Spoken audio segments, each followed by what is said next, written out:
enzim dalam industri makanan dan minuman.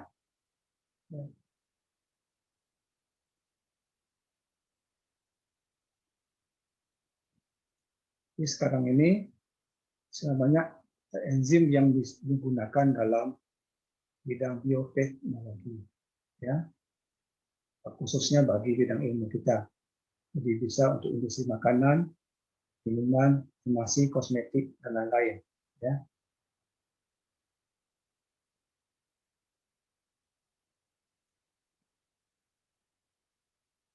Nah, enzim yang banyak digunakan dalam industri makanan antara lain rennet, laktase, katalase, ya, kemudian lipase, protease, enzim papain, amilase, enzim silase, enzim selulase, enzim isomerase. Ya, ini banyak digunakan untuk industri makanan dan minuman. Sekarang kita lihat rennet. Nah, rennet ini digunakan dalam proses pembuatan keju. Ya, pembuatan keju. Jadi dia fungsinya nanti yang mengubah susu. Dia bahan baku keju kan susu. Merubah susu menjadi keju. Ya, fermentasi. Itu nanti melibatkan enzim. Nah, termasuk enzim protease. Ya, kenapa? Karena susu itu kan protein, ya, bukan nama enzimnya protease. Nah, supaya proses pembuatan keju bisa lebih cepat, maka ditambahkanlah enzim. Ya, jadi masuk rennet. Jadi fungsinya menghidrolisis kasein, ya, terutama kappa kasein. Jadi fungsinya adalah mempertahankan susu dari pembuluh darah.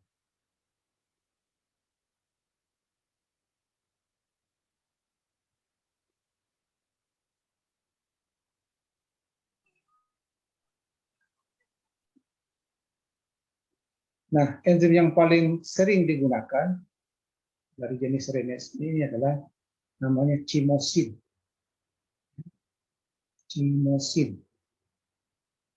Chymosin ini bisa diisolasi bisa dari binatang, bisa dari mikroba, bisa juga dari sayur-sayuran, ya, dari daun-daunan.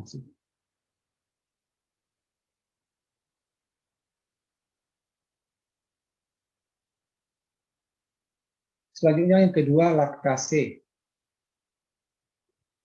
Itu enzim glikosida hidrolase. Fungsinya memecah laktosa menjadi gula. Jadi fungsinya memecah disakarida menjadi monosakarida. Ya.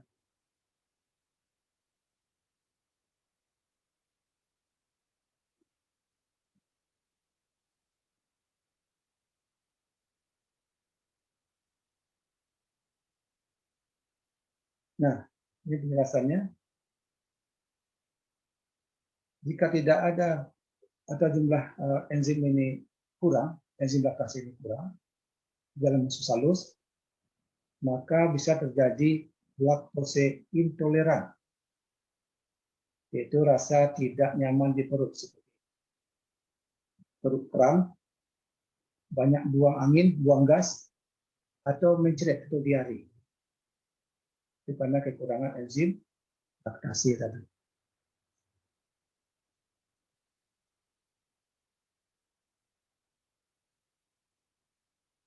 Jadi secara komersil enzim laktase ini digunakan untuk produk-produk susu, ya.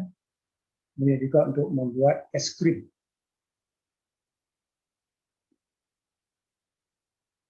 Nah, sumbernya dari yeast, ya. Isolasi dari yeast. Berikut katalase. Nah, enzim ini diperoleh dari hati sapi. ya, dan sebagai mikrobialnya. Nah, fungsinya untuk mengubah hidrogen peroksida menjadi air. Anda tahu hidrogen peroksida, rumusnya H2O2, ya, H2O2. Jadi H2O2 ini itu berbeda sekali dengan H2O. Nah, yang bisa mengubahnya antara lain adalah enzim katalase ini.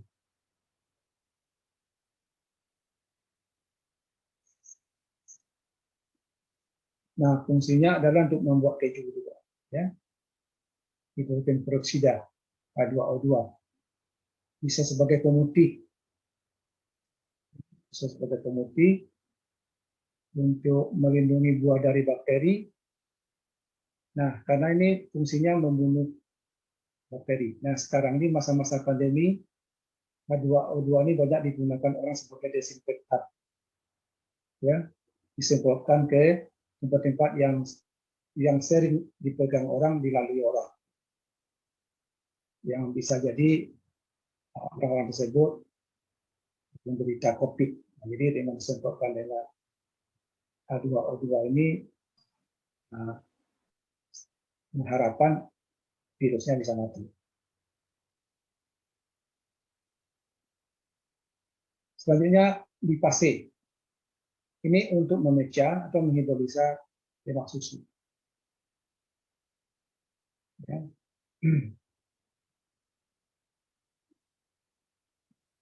Ini hasilnya ini.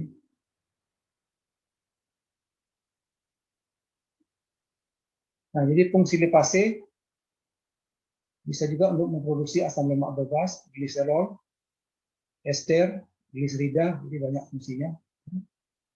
Bisa juga digunakan untuk memodifikasi minyak kelapa sawit menjadi produk-produk yang lain. Jadi tidak hanya sebagai minyak goreng, bisa seperti emulsifier, surfaktan, mentega, dengan bantuan enzim lipase. Selanjutnya enzim protease. Ini menghidrolisa ikatan peptida dari protein. Jadi kalau Anda masih ingat mata kuliah kimia yang dulu, ada protein. Protein itu kan gabungan dari asam-asam amino. Ya. Nah, asam amino ini dihubungkan oleh satu ikatan namanya ikatan peptida. Nah, dia bisa menghidrolisa itu, menguraikan itu sehingga terjadilah protein yang lebih sederhana atau terurai menjadi asam amino. Nah, kalau sudah menjadi asam amino, ini bisa diserap oleh tubuh.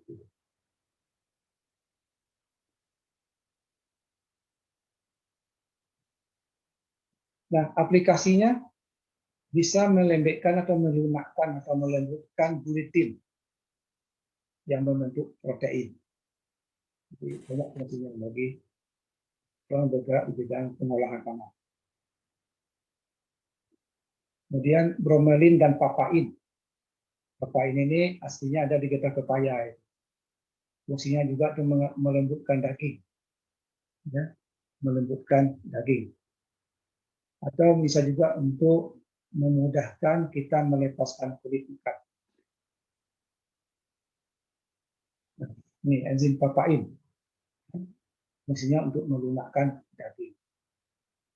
Jadi dagingnya agak alot-alot, dicampurkan enzim papain, bisa lembut dagingnya.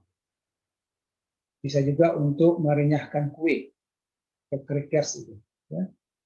Bisa juga untuk mengumpalkan susu. Bisa juga sebagai gelatin. Dan bagi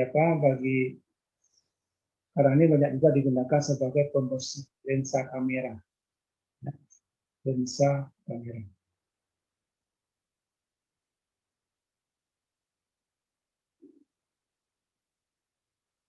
Nah, bisa juga digunakan sebagai penghasil peptid, ya, penghasil peptid. Jadi ini bisa juga untuk memberikan tekstur pada roti dan keju. Ya. kemudian sebagai stabilizer pada minuman sari buah. Nah, ini contohnya apa?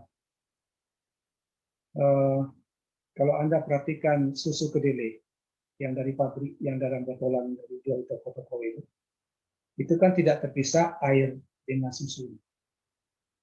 Atau kalau Anda perhatikan jus-jus yang ada bulir-bulir jeruknya seperti namanya itu, yang oranye-oranye itu kan tidak terpisah air dengan bulir-bulir jeruk. Ya, nah, tapi kalau itu dibuat begitu saja, maka dalam waktu dekat susu kedelai itu akan terpisah dengan air, atau jus-jus tadi akan terpisah dengan air. Nah, ketika ditambahkan namanya stabilizer ini, nah maka dia bisa mengikat antara air dengan susu kedelai, atau dia bisa mengikat air dengan jus tadi sehingga tidak terpisahkan, walaupun dalam waktu yang cukup lama. Ya. Nah, bisa juga untuk membuat jelly.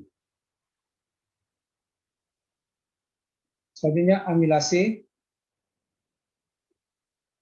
Amilase diproduksi oleh berbagai macam mikroorganisme, terutama dari ini, Bacillus, Pseudomonas, Clostridium, amilase.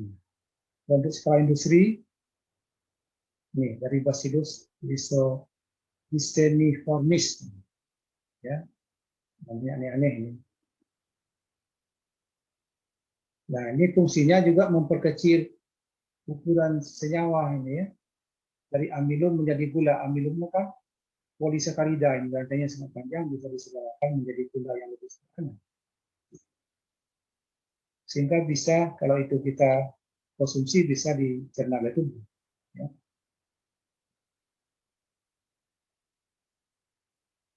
Nah, aplikasinya,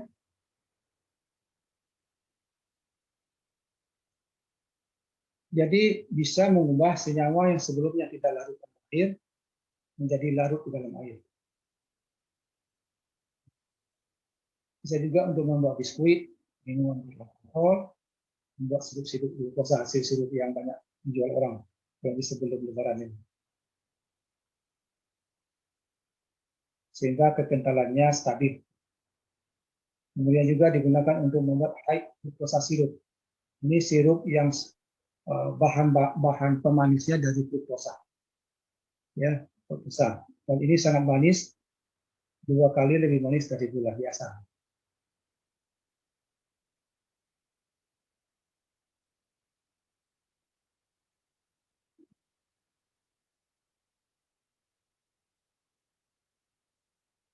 Menghilangkan kanji, ya, bisa juga menghilangkan kanji dari dalam buah-buahan dan coklat, ya.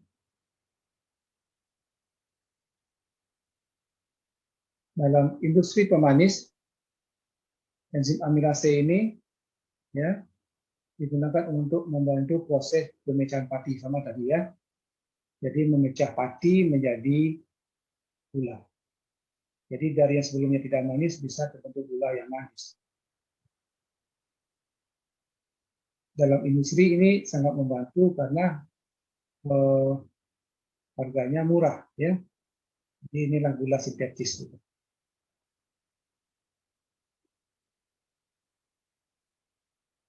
Enzim silane, ya. Nah ini diperoleh dari banyak limbah-limbah pertanian dan makanan, terutama yang membentuk hemiselulosa, ya. Aplikasinya untuk penderita diabetes. Jadi pemanis-pemanis yang tidak berasal dari gula, ya, rasanya manis. Bisa juga untuk memperbesar volume roti, jadi roti bisa lebih besar. Jadi dalamnya banyak rongga-rongganya.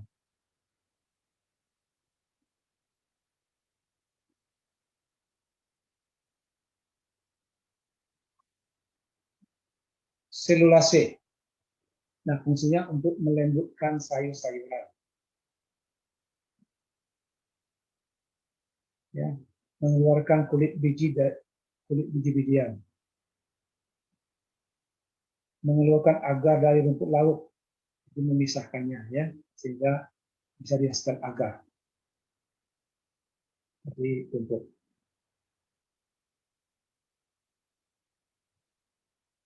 Berikut enzim isomerase, ya, enzim yang mengubah suatu isomer menjadi bentuk yang lain, ya. Misalnya dari D-glukosa menjadi L-glukosa.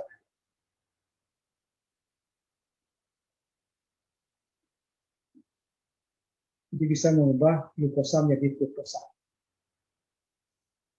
Jadi kalau dirubah glukosa menjadi fruktosa, yang dalam industri sirup ini sangat menguntungkan karena fruktosa jauh lebih manis dibandingkan dengan glukosa. Jadi bisa diberikan dalam jumlah sedikit, manisnya sama dengan glukosa.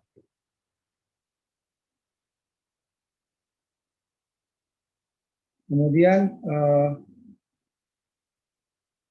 pektinase dan laktase ini digunakan untuk menjernihkan jus buah sehingga penampilannya jadi lebih bagus.